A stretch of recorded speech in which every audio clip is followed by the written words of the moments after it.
Today I'm going to be looking at Conan for the NES.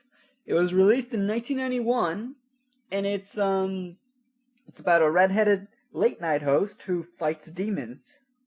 Okay, no, it's actually based on Conan the Barbarian, but only slightly. You see, this game was released a couple years before for Commodore 64 and stuff like that. As Myth, History in the Making, and you played a little kid. Then they ported it to the NES a couple years later, and they changed the sprite from a little kid to a guy. Now, he doesn't exactly look like Conan, he just kind of looks like a guy. He's just really small and nondescript. Yeah, I know it's the NES, but I've seen more detailed stuff on the NES, 100 times more detailed. So anyway, let's get to this. First, we're greeted with an intro screen.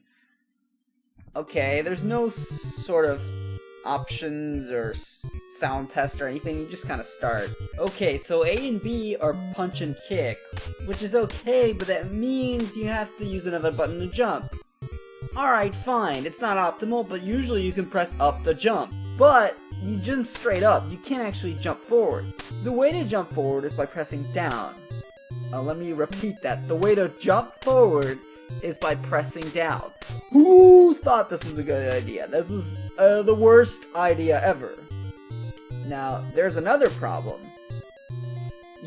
When you press down, your jump is a predetermined length always. You can't do short jumps or long jumps. You can't move in the air. No, it's the exact same jump every time.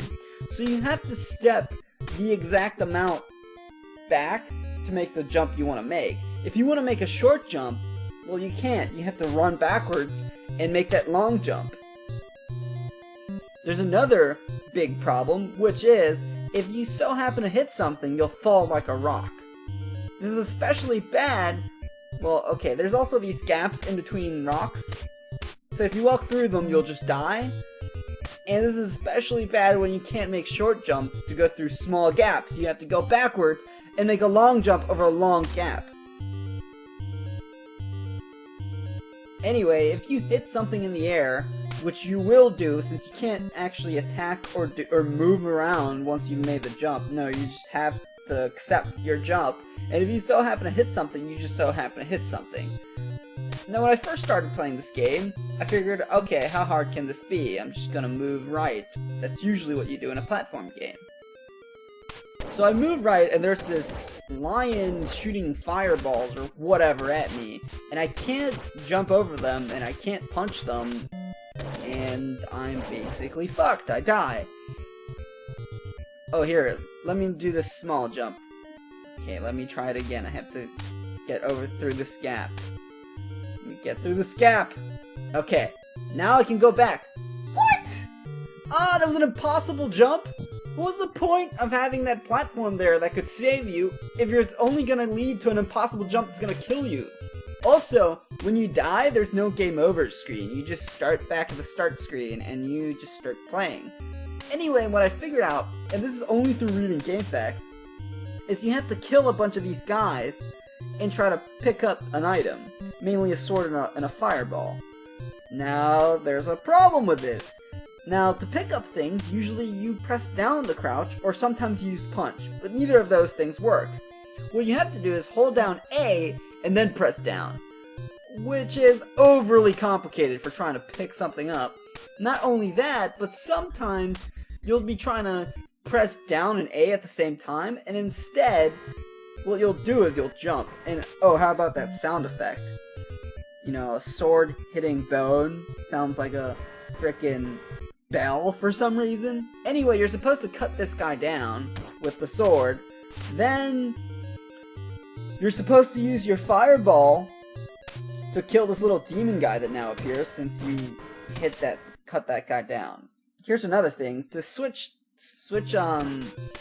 weapons, you have to use select, which makes no sense. Now, usually you press start to pause the game, but this game just figured select was the way to go. I don't know why. And then once you go and pick your item, you have to press A or B. You don't press select again. Again, I don't know why. Now, the other thing is to pick up stuff, you have to switch to not having any weapons. I don't know why either. It's just a thing. Okay, whatever. So once you have this pitchfork thing, you can go kill the lion. Now, how would someone know this if they didn't have access to GameFAQs? Okay, maybe the manual. Maybe. But really, A, you might not have the manual, like I don't have the manual. Or B, you may not want to read the manual. See, reading GameFAQs is basically the same as reading the manual, but I don't normally want to do it. I normally want to see if I can figure it out myself before I consult something and read something. I don't want to stop